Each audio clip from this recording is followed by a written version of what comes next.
Tessa Blanchard made her controversial return to TNA last month and just last night had her return match back in the company. So how did her first TNA match in 5 years go? Well, it was quite a disaster and everything that I kind of predicted would happen. Today we're going to take a look at how the TNA return of Tessa Blanchard is going so far and her return match that took place last night against Jordynne Grace on TNA Genesis, and we'll discuss some other parts of the show too. So like the video and let's get into it.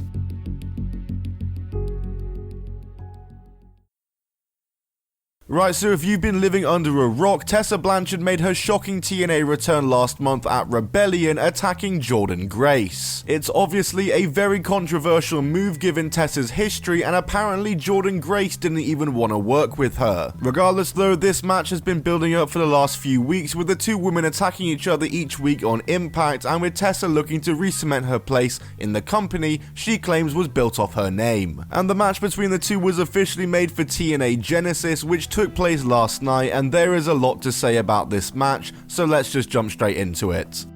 Tessa Blanchard enters first to big boos, in stark contrast to Jordynne Grace, who obviously enters to a good pop and a big ovation. This match is hot right from the get-go, as the two get straight to brawling, with Jordynne Grace dominating early, and she's fired up and hits a tope suicida and a jackhammer on the outside already inside the first minute. There's fuck you Tessa chants already, as Grace continues to dominate, much to the delight of the crowd. Tessa makes her comeback and takes control of the match, as the crowd are either dead silent with someone in the crowd shouting profanities every now and then, or just completely booing her whenever she's in control. I'll say there's some good ring work from Tessa here, but like I said, the crowd does not care for it. Jordynne hits a huge fall away slam from the top rope to bring the crowd back to life, and there's some more big near falls as Jordynne is hitting Tessa with everything. Tessa Blanchard hits a double underhook destroyer for a near fall, and then a twisting cross body to the outside before eating a rolling thunder to the outside, which is followed by "This is awesome" chants as Jordynne once again gets the crowd going. Tessa Blanchard hits a crucifix driver off the top rope for a near fall, which the crowd responds to by chanting "She's a racist." Wow, I don't think I've ever heard that chant at a wrestling show ever before.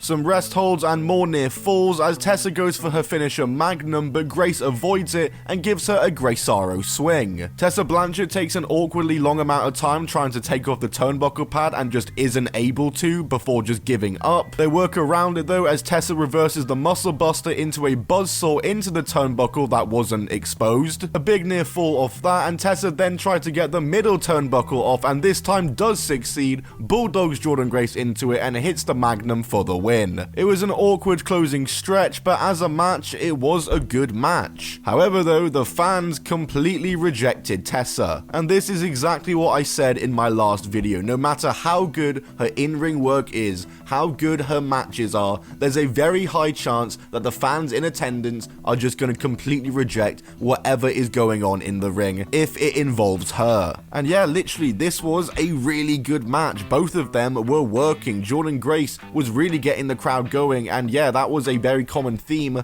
of the match. Anytime Tessa was doing anything, no matter how good or impressive it may have been, the crowd completely was silent, rejecting it and booing her, chanting "she's a racist" at her, which I've never heard at a wrestling show ever. And like I said, that's in stark contrast to Jordynne Grace, who, like I said, whenever she was working, she was getting the pop for it in return. It was a good match, however, it was completely rejected, especially because of the fact that Tessa Blanchard won, and because of the fact that, well, she was in there. I'm very, very interested to see what happens here next, because if this was a litmus test, then things are not looking good. This is set to be Jordynne Grace's final match in TNA, and though it was a good match like I said, Jordynne unfortunately goes out on a bit of a whimper, taking a loss to Tessa Blanchard in a match where most of the talk about the match was the fact that Tessa Blanchard was in it and the chants from the crowd and all of that. It's a shame that her last match was completely overshadowed. episode. Elsewhere on the show, there was another major departure from TNA as Josh Alexander, after losing his I Quit match to Santana, officially announced he was also quitting TNA. And this comes as no surprise, just like Jordynne's doesn't. These departures have been brewing for quite a while, and the obvious destinations for them both is to go to WWE. In Josh Alexander's case, it makes a lot of sense as his ex-TNA tag partner Ethan Page is a top star in NXT, so there's already storyline opportunity there. And as for Jordynne Grace, she's already made many WWE appearances as part of the NXT-TNA partnership and has been slated to go to WWE for a long while now. But whilst it's unfortunate for TNA to lose them, theoretically they could still appear for TNA, because speaking of the NXT-TNA partnership, it was announced recently by WWE and TNA that there is now an official multi-year agreement between the two companies that will see talent appear week to week between the two shows, which is very exciting news. The WWE/TNA partnership and the talent appearing between the two shows had kind of slowed down in recent months, and I thought that it was kind of coming to an end. But no, it looks as though the partnership is actually bigger than ever, and we could be about to see a lot more crossover stars. Lots of talent from TNA jumping over to WWE to appear on shows for a bit, and vice versa. This is very big for TNA, and in fact we even saw some crossover on the show last night as Ariana Grace and Cora Jade appeared on the show, with Cora Jade confronting Knockouts champion Masha Slamovich, which makes things very interesting. Very exciting times, I reckon, for Josh Alexander and Jordynne Grace. We could see them both maybe in their respective Rumble matches, making their official WWE debuts. Another TNA wrestler who's made a few appearances for WWE is none other than Joe Hendry, who at Genesis last night finally won the TNA World title, and so it looks like he's there to stay in TNA, at least for now, and I have a good feeling we'll also be seeing him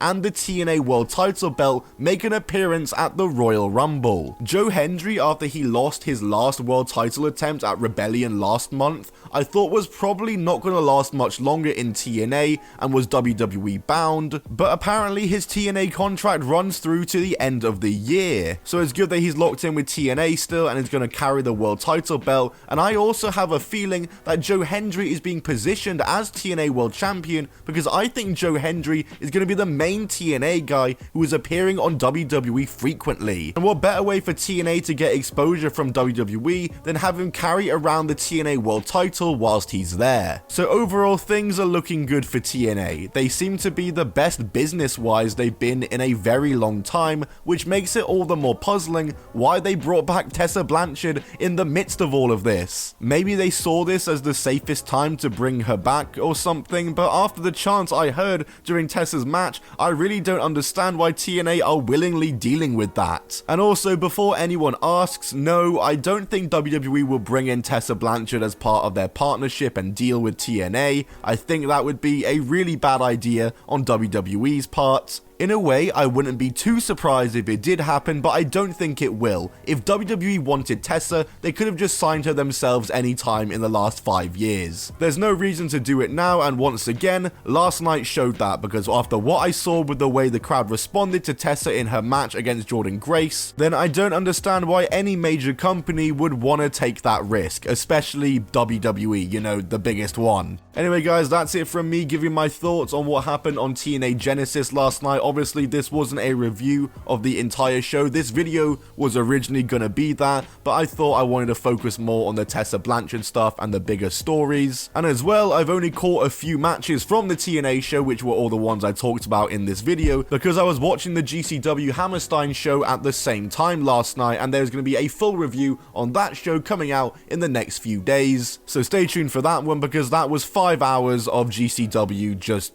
train wreck, car crash. Like the video if you did enjoy it, and comment down below your thoughts on the WWE and NXT-TNA partnership and your thoughts on Tessa Blanchard and everything surrounding her in TNA. Subscribe with those notifications on so you never miss a video. I'll see you all in the next one. Goodbye and keep on rolling.